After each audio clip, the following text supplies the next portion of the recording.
choosing the worst time in the world to do this video right now. It just got done storming. The wind is crazy, but I figured this would be the perfect time that I'm not doing nothing. I'm not on the water fishing. I'm not at work. I'm not out in the kayak, so I figured sitting here in the driveway would be the best time to sit here and talk to you guys about it and do a quick little rundown.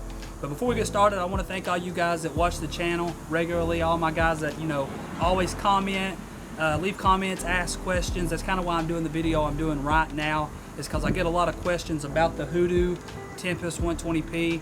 I know a lot of my local guys are fishing out of Hobies and stuff like that, but I know nationally, Hoodoo is getting a lot more popular because it's so affordable. I know there's a lot of people trying to get into a paddle drive kayak that's a little more affordable. You know, like my situation. I've got 3 kids. Getting into this Hoodoo was something that I could get into a paddle drive right now because I obviously, you know, cannot afford a $3,000 or $4,000 kayak.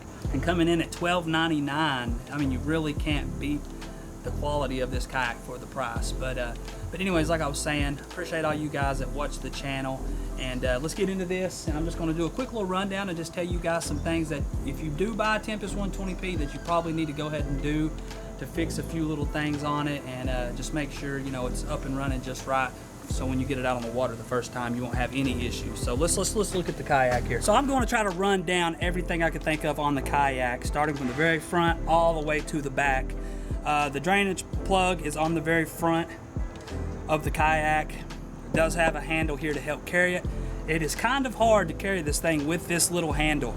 You know, whether you're dragging it or you're trying to pick it up with someone and lift it up onto the top of like my kayak trailer, it's really tough to use this thing. This thing really teeters back and forth when you're trying to hold it by a little tiny string. I wish there was a better handle on the front of this. Nothing horrible, it's just a handle. You know, you can grab it from underneath and pick it up. But that is kind of complicated to carry this thing like that. But like I said, no issue. To me, it's very important to have a dry area on a kayak. That's one reason, you know, I wanted this kayak as well, is because it did have this little dry hatch in the front hull here. I am used to having the Bonafide. I've got another video talking about the Hoodoo, and I did compare it some to the Bonafide. I've got a really big dry area in the front of the hull of that kayak. I can fit a lot of stuff in there. This one, not so much, guys. You've got a really little area, but I usually stick my wallet in here, my keys. I keep the original rudder in here because I did do the upgrade with the drop down rudder, and then I keep all my tools in here for the kayak. I've got an extra prop. I've got extra clips for the drive. If you know, I've already done that once. I did hit like a stump in the water and it did break the clip, which was good because I'd rather have broke that clip than something on the drive. And you can pull this little bag out and then you've got, you know, more room down into the hull. But as in like keeping a dry bag with rain gear in it, I always keep that in the hull of my Bonafide, and it will not fit into the hull of this kayak here, you know. So that bag's big, and then with extra clothes and extra, you know, rain gear and stuff, I just can't get it to fit in there.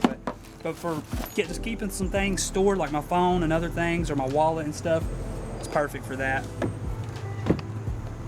So one thing I do in transportation, obviously this is where I keep the kayak at. I keep it on the trailer, but when I'm transporting it, I leave the drive in. It's clipped down, which these clips are really strong, you know, it's not going anywhere. But one thing I do, I figured with this plastic tray, if I'm driving down the interstate and this trailer's bouncing, this drive is gonna bounce up and down like that right there. So if you are gonna buy the Hoodoo and you are going to keep the drive in it when you're transporting it, I run a bungee cord from handle through the handle of the drive and back down to the other handle, and I put something between the plastic and the drive. So a piece of cardboard or a sponge. Right now I've actually got a plastic container for swim baits because it was empty, and I was like, hey, I'm gonna stick that in there. So I put that there. That way when I'm driving, I don't have any issues with that, you know, drive bouncing up and down and possibly cracking this plastic here. So that's something simple for transport, and you know, I don't have to worry about this drive bouncing around or, you know, losing it because it is, you know, strapped down with a bungee, and these clips hold that drive on there. So how y'all are seeing the kayak right now is how it's pretty much every day. It's filthy. I've been in this thing a lot. I have had it for probably 4 months now. I probably fished 2, 3, sometimes 4 days a week, tournaments, river fishing, a little bit of everything. So I did go with the ram the arm transducer mount. Mounts right here on this track here. And then I got my Humminbird Helix 5 right here. Ran the wires down the side. I bought these little clips here from Home Depot, and they just double-sided sticky tape, and I just stuck them down the side of the inside of the kayak here, and then ran a small little zip tie to keep that wire out of the way, and then the extra wire just wrapped it up, stuck it around the base of the Humminbird. So, and like I said, I just ran the transducer on this arm. When I'm paddling, I will pull this thing up out of the water because it does catch a lot of water. So like I said, when I'm paddling, I will, if I've got a long distance paddle, I'll raise that transducer arm up out of the way. And then when I get to an area I'm fishing, I'll drop that thing back down. I have seen a lot of guys have been mounting the transducer on the back of the paddle drive. I wasn't sure if the prop would put out some movement in the water that would mess that, you know, signal up from the transducer. So I just went ahead and went with it this way. One thing that I have not done yet that I do plan on doing is these little bitty holes right here where these straps that hold down your center console there, that tray, these little holes, water does come through there. This little tray will fill up and water will leak over into the floor of your kayak. And another thing that is very important that you do, I am going to seal that off with probably just some JB Weld plastic. I'm going to flip it over on the bottom, dump that stuff out, and I'm just going to JB Weld right there around them holes. But one thing that is very important on this kayak is the original kind of trim that they put in the bottom of this tray. It will leak. Water will come into your kayak. You can go to Home Depot or Lowe's and buy this little foam window trim and put it around the edge of the inside of this tray all the way around, and that will stop that water from coming in. I think I ended up doing like 2 layers. I may do one more now that it's kind of, you can see it's kind of formed to the center of that kayak. I think I'm gonna do one more layer, and that way I know when I push this thing down, there is no water coming in at all. So be sure to seal these little holes and put that on the bottom of that tray to stop that water from coming into this kayak, because it will come in. And that's really only 2 or 3 things that I have found problems with on this kayak. Simple fix, that's not a big deal at all. Put that trim around it and seal those little holes. I've got a buddy named Sawyer that actually just ordered his kayak maybe a week ago, and he's already got it, and he immediately went and done those things there to fix that. I've seen a lot of people, you know, say something about the Scupper Plug, you know, having self-bailing Scupper Plugs. I don't want no water in my kayak at all. I don't want my feet wet. I don't want none of my fishing tackle wet. I tried to seal all this off as good as I could so no water gets inside this kayak whatsoever. And I'm not dealing with wet tools, my feet wet, stuff like that. And I fish a lot even during the winter, so I want to make sure that everything's dry. So I did go with the seat risers, 3D Yak. You can find them on Facebook. They make these seat risers. You can raise it 1 inch or 3 inches. I have mine all the way up on 3 inches. And then I've got the kayak cushion that even raises me up probably just a little bit more, and it saves your back and your hips and stuff for being on a kayak for 8 or 9 hours a day. This kayak cushion is amazing. I think these 3D printed seat risers were maybe $30. And I'm telling y'all right now, that's the best thing I did for this kayak, was buy these 3D printed seat risers. That's the best thing I possibly could have done. I keep a little set of fish grips here on the side on a little paracord or a little bungee. That way if I catch a fish, I can put him on these fish grips, throw him in my net, toss him in there to the side of the kayak. And one more thing I did have an issue with on the kayak, other than the tray leaking water and these little hose, was this handle, the steering handle. There's a screw on the bottom of it that ended up coming loose. I could not pull this out. You take these 4 bolts out and pull this out, but my cables were stopping me that control the rudder from pulling it all the way up where I could get a screwdriver in there to the bottom of that screw. So I ended up having to cut one of the rudder cables on this side. I just snipped it, and then I was able to pull this up just enough to get a screwdriver in there, tighten that thing up, and then I went and bought another crimp, pulled that thing back through there, and crimped it back down. And that was a pretty simple fix right there. Really easy, really simple. Another thing I did was this little bungee that's already in your floor of your kayak, I wrapped it around the seat and strapped it. That way when I'm driving down the interstate, this thing isn't going anywhere. Like I said, I leave this kayak on this trailer all the time, and when I'm driving down the road, I don't take the seat or nothing out.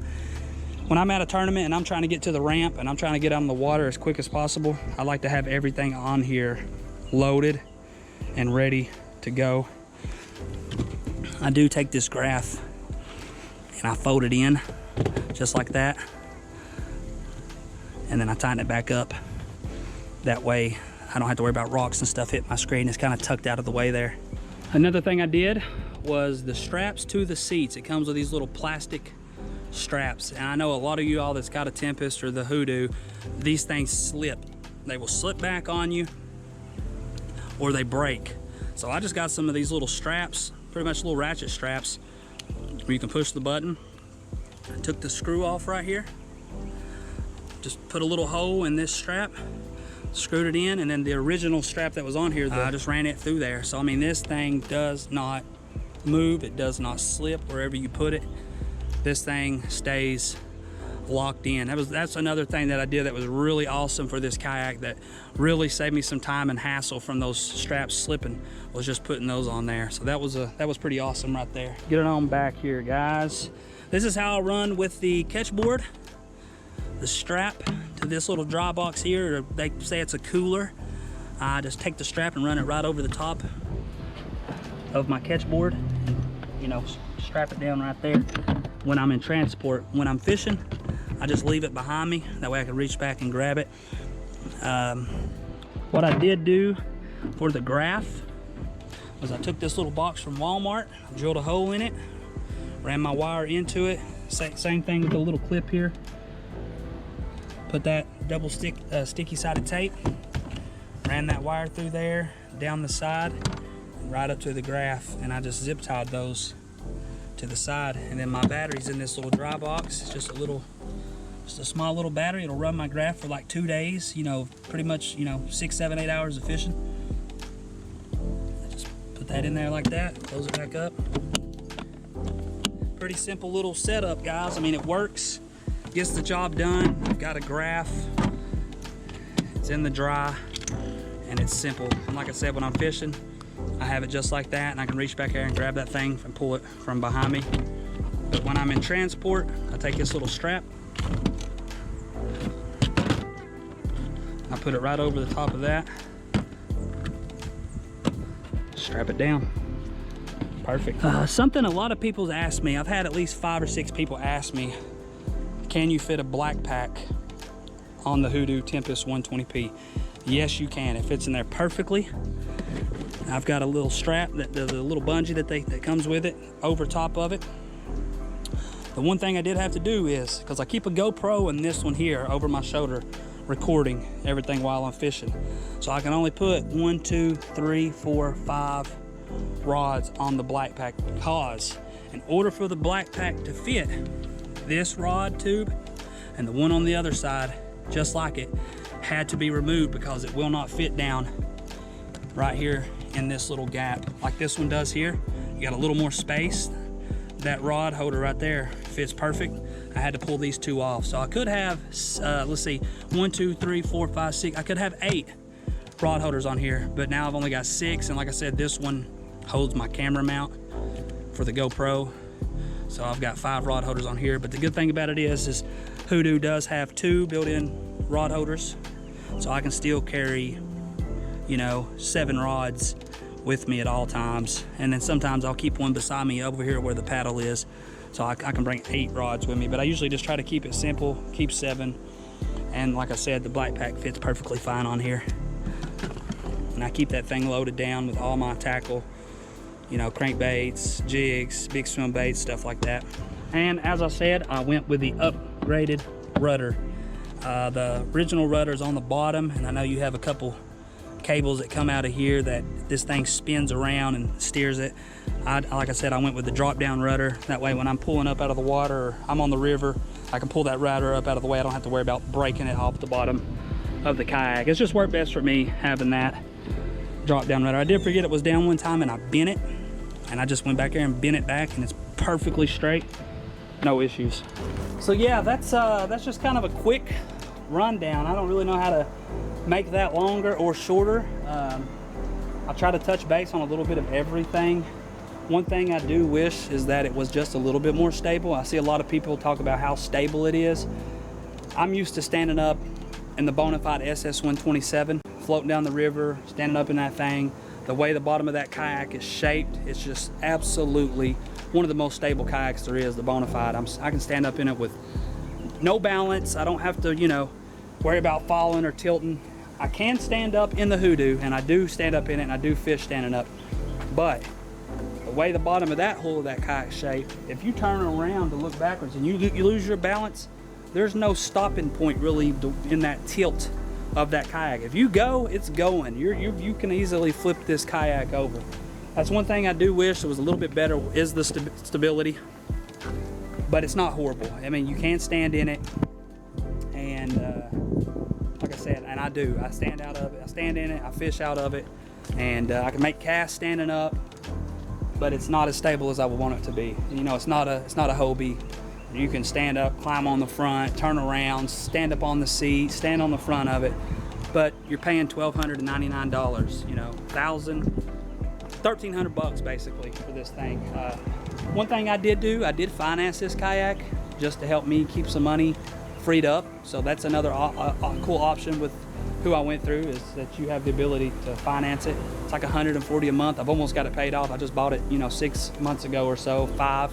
And I did double up on some of my payments through the summer just to get that payment gone. I definitely recommend it, guys. If you can afford to buy a Hobie, or you can afford to buy something $4,000 or $5,000, if that don't bother you, then yeah, you get what you pay for. Buy that. But if you want something good for your money, something that's dependable, something that's, you know, you're going to get your money's worth, you can't beat the Hoodoo. I would definitely buy the Hoodoo again, and that's one reason I did buy it. When I bought this kayak, that was the whole point, you know, me buying it, get me into a paddle drive so I can cover more water on the lake fishing tournaments for an affordable price. Whenever I do eventually upgrade, which I'm in no hurry because I enjoy the Hoodoo, it will be, you know, my son's, or it'll be for my daughter to use, or my wife, or something like that, or friends to come along with me. So 100% recommend it. For the money, you cannot beat it. It's a great little kayak. I've got mine set up pretty well. You know, I've got upgraded pedals. I've got the Humminbird, the Graph. I've got the tray underneath it to keep all my, you know, extra gear. And I've got the seat risers, which gives me tons of more room, and it's much more comfortable. And it does not make it feel less stable sitting up higher. I've seen a lot of people say, well, does it mess with the stability? It doesn't. It feels fine. I've got the black pack. I've got the battery set up in the little dry box, and like I said, I've got the upgraded rudder system. So super nice. Like I said, guys, I really like the little kayak.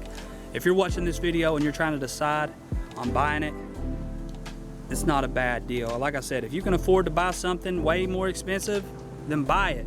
But if you are looking for something affordable and something to get you into a paddle drive right now, I 100% recommend it. So there's no complaints for me. I really do like the Tempest 120P, guys. So yeah, that's it. One last thing, I almost forgot. When you order the 3D Yak seat risers, they send you a weed guard to go on your prop. They could try to, you know, keep some of those weeds out of that thing if you get into grass, stuff like that. So that was really cool. So hopefully that helps some of you guys. This wind is starting to pick up like crazy around me, so it's getting pretty wild. Hopefully this video doesn't sound terrible. Like I said, please like, please subscribe. Hopefully that answers some of your all's questions on the Hoodoo.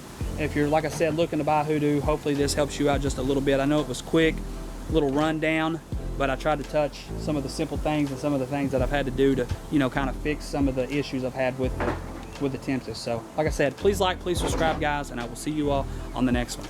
Peace.